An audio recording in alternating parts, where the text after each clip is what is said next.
Cette image que vous voyez actuellement à l'écran, c'est l'une des photos les plus incroyables d'OVNI qu'on ait pris en photo dans toute l'histoire de l'humanité. Je précise encore une fois, quand on parle d'OVNI, on parle pas forcément d'aliens, mais là on est vraiment en présence d'un objet volant qu'on n'a jamais réussi à identifier. Cette photo qui a été prise, c'est la photographie de Calvin, comme on l'appelle. Elle a été prise par 2 randonneurs. Cette histoire, elle a retourné le monde entier à l'époque, et aujourd'hui elle continue de faire parler. C'est tout simplement l'une des plus grandes énigmes ufologiques qui existent sur Terre. D'une part parce qu'on a cette photo qui est complètement dingue. En plus, cette photo a été analysée dans tous les sens, c'est pas un trucage. Mais derrière tout ça, vous allez voir qu'il y a des trucs encore plus obscurs qui se sont produits. Des histoires avec les services secrets, des gens qui ont disparu. Et je pense que, comme moi, vous allez être passionnés.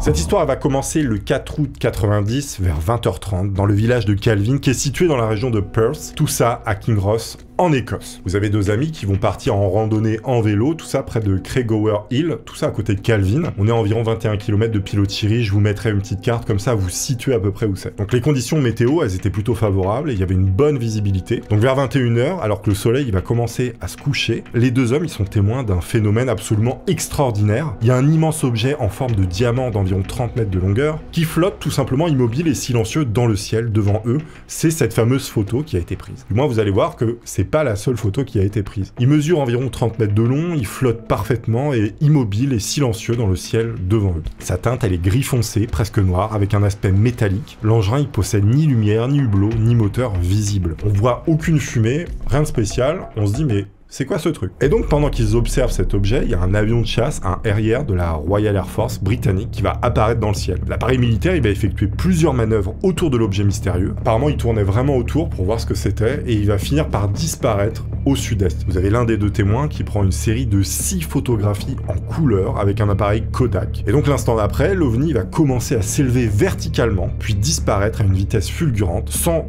aucune trace ni aucun bruit. Et donc évidemment les 2 personnes qui ont vu ça, ils vont être complètement choc-barre, comme on dit. C'est à ce moment précis qu'il y a une véritable histoire, mais qui est digne d'un roman hollywoodien. Je ne sais pas si on dit un roman, du moins un film.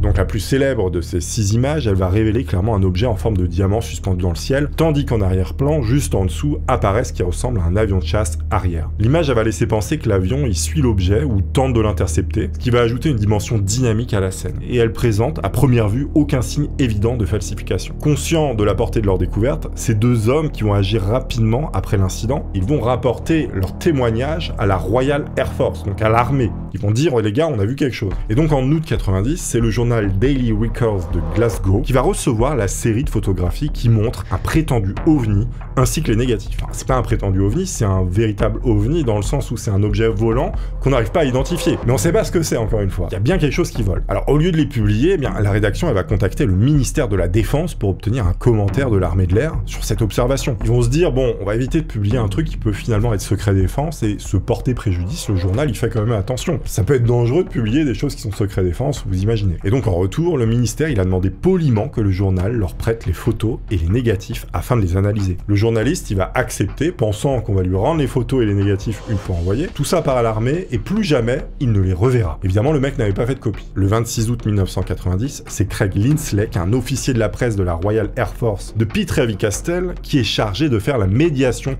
entre le journal et le ministère de la Défense. Il reçoit notamment un tirage photographique de format 25,4 par 20,30 du Daily Record du fameux journal. C'est cette fameuse photo qui va devenir célèbre, qui montre cet objet volant d'une forme losangeoïdale, ça ne se dit pas, forme losange. L'objet semble très angulaire et d'apparence métallique, immobile dans le ciel écossais, avec ce fameux avion militaire visible à proximité. Lindsay va réaliser immédiatement plusieurs photocopies qu'il va transmettre par fax à ses supérieurs au MOD à Londres le jour même, accompagné d'un rapport préliminaire qui avait été rédigé par l'INSEE qui détaillait les circonstances de la transmission et les informations limitées fournies par le journal. Ces documents ils vont être enregistrés dans le système du MOD sous le code incident aérien non identifié-Calvin 1990. Lindsay, lui, il conserve consciencieusement un tirage original pendant plus de 3 décennies, de 1990 jusqu'en 2022, date à laquelle il révèle finalement au Dr David Clare, qui est un chercheur et conférencier à l'université de Sheffield Hallam, qui est spécialisé dans l'étude des phénomènes aériens non identifiés.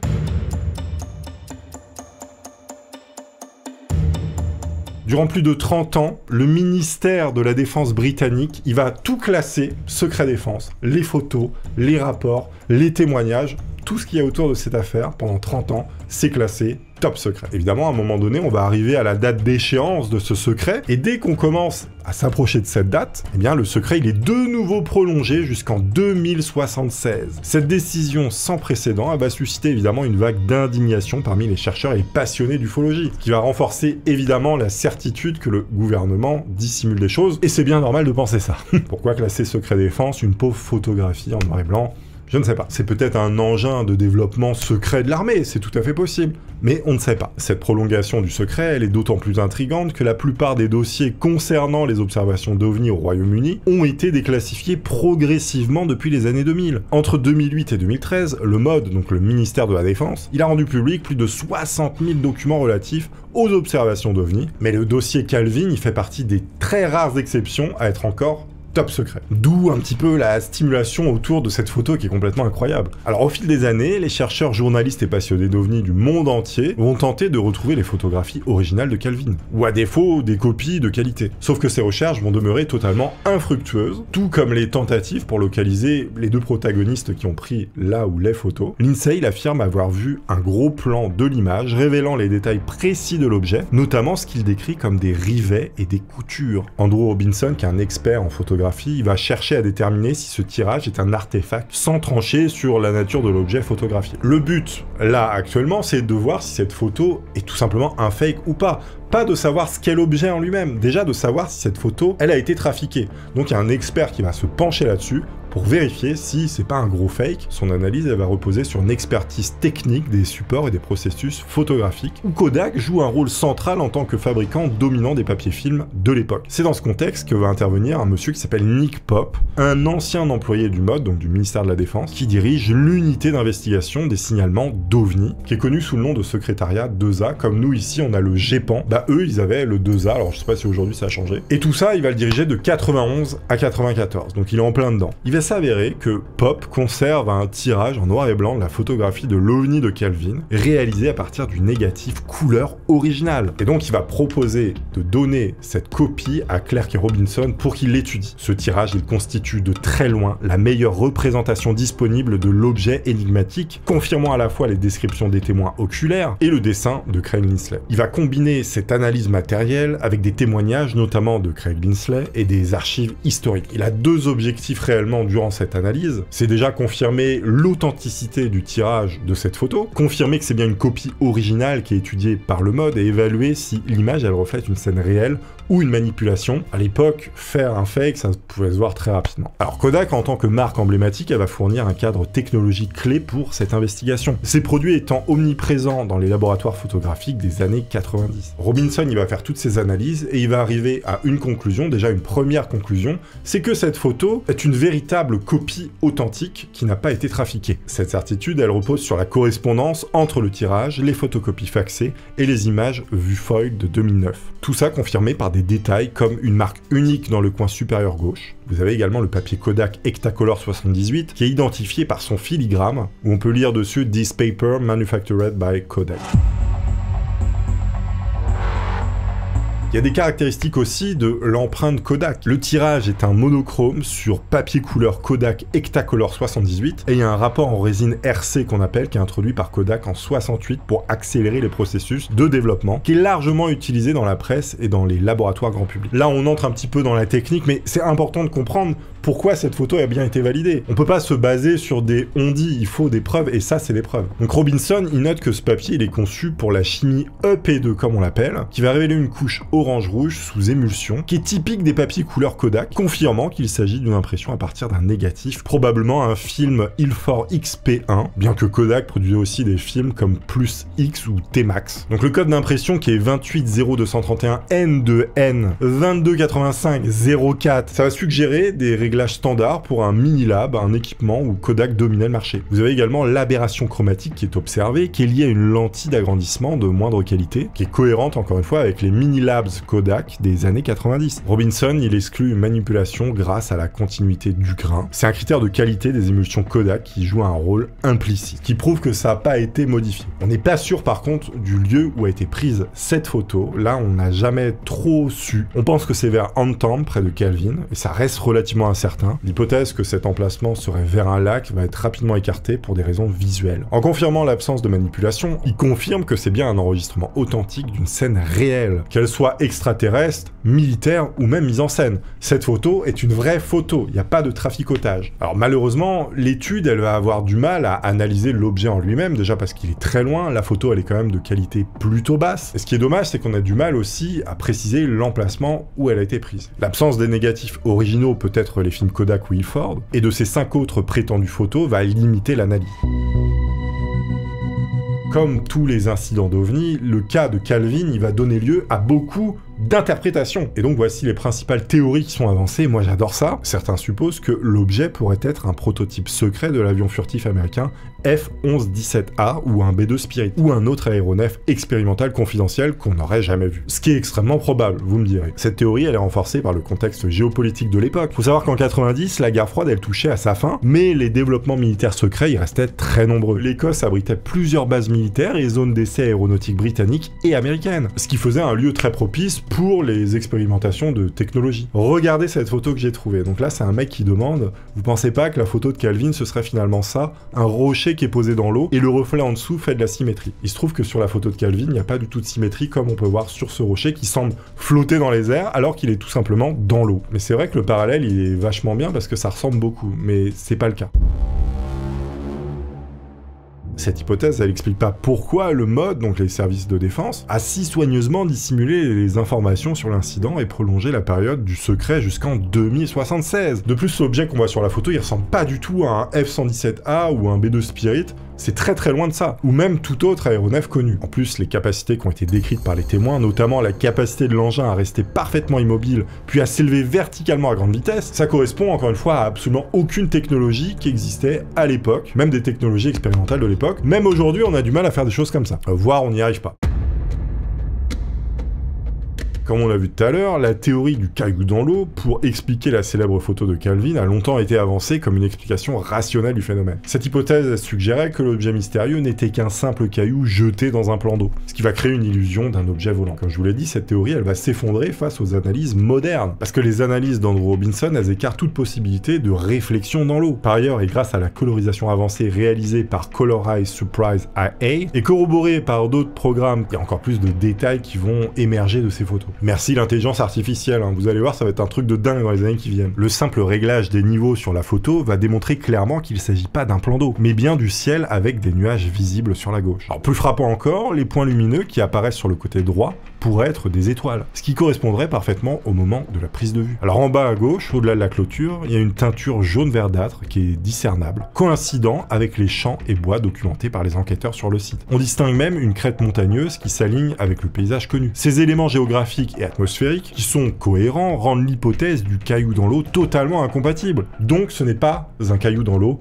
ni un reflet. C'est pas genre on n'a pas envie que ce soit ça, c'est que ça a été prouvé, ce n'est pas ça. Évidemment, dans tout ça, ça pourrait également être un canular, une grosse vanne. Des mecs qui se sont amusés à prendre une photo, voilà, à envoyer ça au journal pour faire parler d'eux. C'est tout à fait possible. Cette version, elle a été rapidement réfutée puisque Nick Pope, qui a vu les négatifs originaux et les a examinés dans le cadre de son travail pour la défense, il a déclaré à plusieurs reprises que les photos étaient authentiques et ne présentaient aucun signe de falsification. Il a affirmé que les images avaient été minutieusement vérifiées par des experts, notamment ceux du Centre conjoint de renseignement de reconnaissance aérienne, le JARIC, et qu'elles avaient été jugées authentiques par des mecs de l'armée. De plus, la décision de la défense anglaise de classer l'affaire au plus haut niveau de confidentialité serait difficilement justifiable s'il s'agissait d'un simple canular. Sans tomber évidemment dans les théories du complot complètement farfelues. On a une photo bizarre. C'est une vraie photo, c'est classé secret défense, le secret est reporté jusqu'en 2076, celui qui dit que c'est pas bizarre, voilà, bon, je peux plus rien pour lui. Il y a également une théorie qui parle d'une plateforme furtive de test radar. On est en 2023 et Simon Holland, qui est un réalisateur, il va affirmer avoir résolu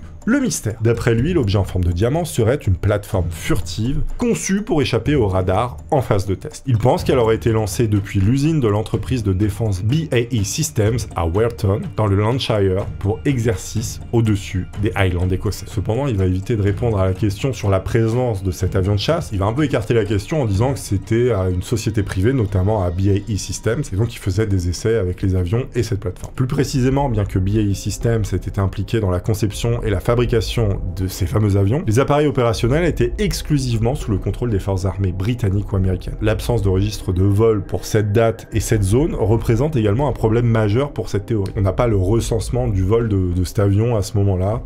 Vous avez un Belge qui s'appelle Wim van Utrecht qui va présenter une théorie qui est relativement bien argumentée, selon laquelle l'OVNI en forme de diamant serait en réalité un tout petit objet au bout d'un fil qui est posé comme ça devant l'appareil photo. Donc ce gars-là, il est convaincu que l'objet, il est une décoration en carton à 5 branches, du type couramment utilisé pour orner les arbres de Noël. Donc ce serait tout simplement une guirlande qu'on aurait accrochée. Quant à l'avion de chasse derrière, selon Van Utrecht, il s'agirait d'une minuscule maquette. Après avoir pendu l'étoile de Noël à un arbre, l'un des farceurs ingénieux aurait utilisé une canne à pêche pour déplacer le petit avion autour de l'OVNI, pendant que son compagnon prenait la photo. Alors évidemment, à tout ça, il y a des contre-arguments que voici. L'une des 5 images manquantes de la séquence analysée par la défense anglaise montrerait également un second avion plus distant. Alors en plus, les analyses photométriques qui ont été réalisées par Robinson, elles établissent que l'objet et l'avion se trouvent à des distances significatives l'un de l'autre, ce qui contredit encore fondamentalement l'hypothèse du Belge. En outre, les experts du JARIC, habitués à détecter les supercheries et les montages photographiques, n'auraient pas manqué de repérer une telle mise en scène lors de leur analyse approfondie. Et la théorie, elle parvient pas non plus à expliquer pourquoi le mode aurait classifié avec un tel niveau de secret des photographies qui tout simplement auraient une guirlande de Noël et un avion en carton-pâte